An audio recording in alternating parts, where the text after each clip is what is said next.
बुलेटिनमध्ये आपल्या सगळ्यांचं पुन्हा एकदा स्वागत। तुमच्यापैकी अनेकांनी अजय देवगणचा दृश्यम सिनेमा पाहिला असेलच। त्यात हत्या लपवण्यासाठी दाखवलेली मोडस ऑपरेंडी खास चर्चेचा विषय ठरली। आता खरं तर हा चित्रपट त्यातून मनोरंजनापलीकडे काहीही पाहिलं नाही पाहिजे, मात्र काही वेगळ्याच डोक्याची माणसं अशा चित्रपटातून वेगळाच प्रेरणा घेतात आणि संसार उद्ध्वस्त करून बसतात। गोष्ट आहे पुण्याची। इथल्या एका संशयवृत्तीच्या पतीनं कशा पद्धतीनं दृश्यम चित्रपटाची कॉपी केली आणि त्यातून पुढे काय नेमकं घडलं याचा आढावा घेणारा हा रिपोर्ट पाहूया।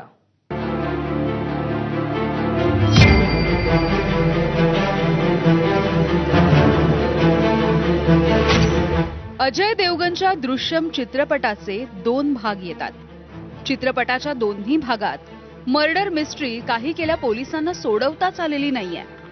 मात्र खऱ्या-खुऱ्या दृश्यम स्टाईल मर्डरची मिस्ट्री पुण्यामधल्या वारजे पोलिसांनी अवघ्या 7 दिवसांमध्ये सोडवली। गोष्ट सुरू होते ऐन दिवाळीत। नोकरीसाठी म्हणून पुण्यात आलेल्या समीर जाधव आणि त्याची पत्नी अंजली जाधवची ही कहाणी। पती पत्नी 2 मुलं असा संसार। मात्र चारित्र्याच्या संशयाचं भूत डोक्यात शिरलं आणि समीरनं पत्नीला संपवायचं ठरवलं। त्यांनी सांगितलं की 2-3-4 वेळेस त्यांनी दृश्यम नावाचा एक मूवी त्यांनी बघितला होता आणि त्याचा तो फॅब्रिकचा वर्क करायचा, म्हणजे लोखंडाच्या वस्तू जी आहेत ते बनवायचं त्याचं काम होतं आणि त्याच दृष्टीने त्यांनी ते गोडाऊन आहे त्या ठिकाणी त्यांनी विकत घेतलं होतं, भाड्याने घेतलं होतं एका काकडे नावाच्या व्यक्तीकडून। तर थोडासा त्यांनी त्या पद्धतीने त्याचा वापर केलेला आहे, काही गोष्टी त्यांनी लपवण्याचा प्रयत्न केलेला आहे। 3-4 वेळा दृश्यम बघणारा समीर बहुतेक हे विसरला होता की चित्रपट आणि खऱ्याखुऱ्या आयुष्यामध्ये खूप मोठा फरक असतो। पण काय, विनाशकाले विपरीत बुद्धी। त्यांनी 1 महिन्यापूर्वी एक काकडे नावाच्या व्यक्तीचं एक गोडाऊन भाड्याने घेतलं राजगड कुर्डीच्या हद्दीमध्ये गोगलवाडी या ठिकाणी शिंदे फाट्यावरून। आणि त्या गोडाऊनमध्ये त्यांनी जे प्लॅन केला होता त्या प्लॅननुसार त्यांनी त्याच्या पत्नीला मारण्यासाठी एक भट्टी म्हणजे लोखंडी भट्टी त्यांनी फॅब्रिकेशन तयार करून घेतली 1 महिन्यापूर्वी।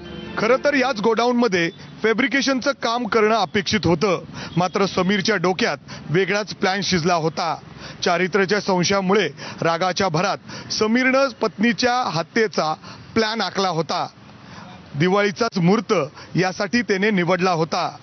23 ऑक्टोबर ऐन दिवाळीच्या दिवशी नवीन गोडाऊन दाखवण्याच्या बहाण्याने पत्नीला घेऊन तो पुण्याहून बाहेर पडला। अंजली जाधव या सीसीटीव्ही मध्ये दिसली ती शेवटची।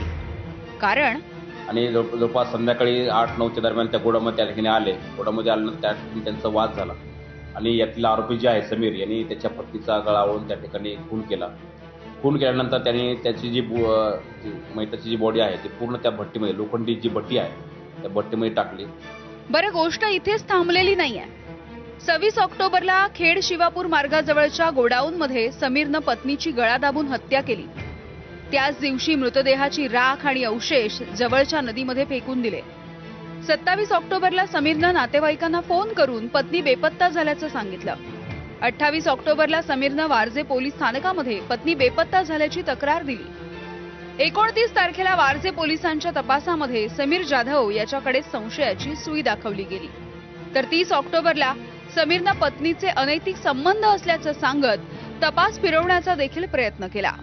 पोलीस नातेवाईकांना संभ्रमात ठेवून पत्नीची हत्या पचवण्याचा पूर्ण प्रयत्न समीर जाधवनं केला, मात्र पोलिसांनी आपल्या खाक्या दाखवल्या आणि त्याने त्याचा अख्खा दृश्यम कबूल केला। कॅमेरामॅन अमोल गवाळेसह मी मिकी गई, एबीपी माझा, पुणे। जगाचं कुतूहल वाढवणारं आपल्या महाराष्ट्र